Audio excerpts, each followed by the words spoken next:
Chapter 7, Captain Cook Builds a Nest. Very reluctantly, Janie and Bill had to leave Captain Cook and go to school.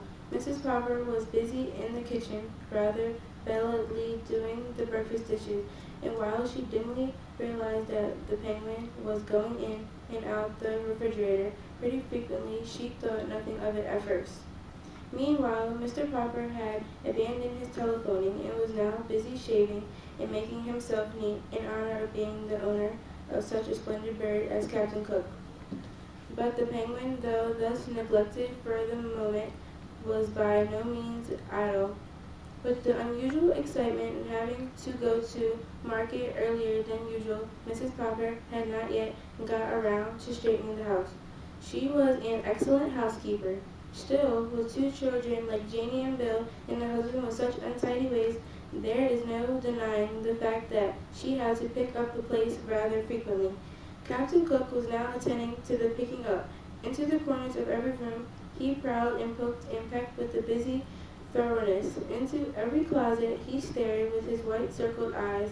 Under and behind all the furniture he crowded his plump figure with little subdued cries of curiosity, surprise, and pleasure.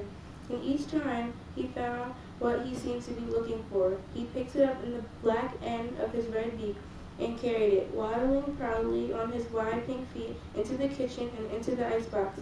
At last it occurred to Mrs. Popper to wonder what on earth the busy bird was up to. When she looked, she could only scream to Mr. Popper to come quickly and see what Captain Cook had done now. Mr. Popper himself, looking rather remarkable, as Mrs. Popper noticed later, joined her in staring with astonishment into the refrigerator. Captain Cook came up to and helped them look. "Ork, ork," he said with trump. Mrs. Popper laughed and Mr. Popper gasped as they saw the results of Captain Cook's trips through the house.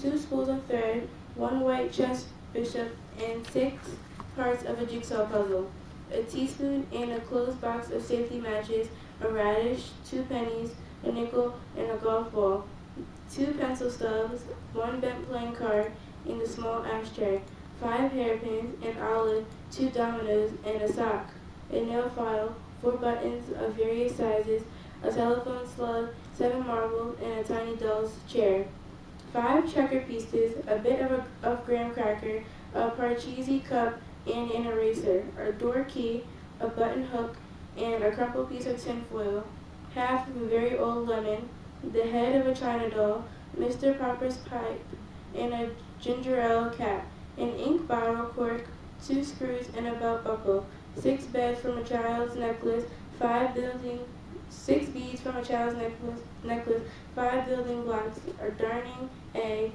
a bone, a small harmonica, and a partly consumed lollipop, 2 toothpaste lids, and a small red notebook.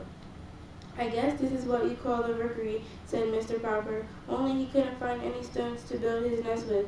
"Well," said Mrs. Popper, "those penguins may have heathen ways as at the South Pole, but I declare I think that this one is going to be quite a help around the house."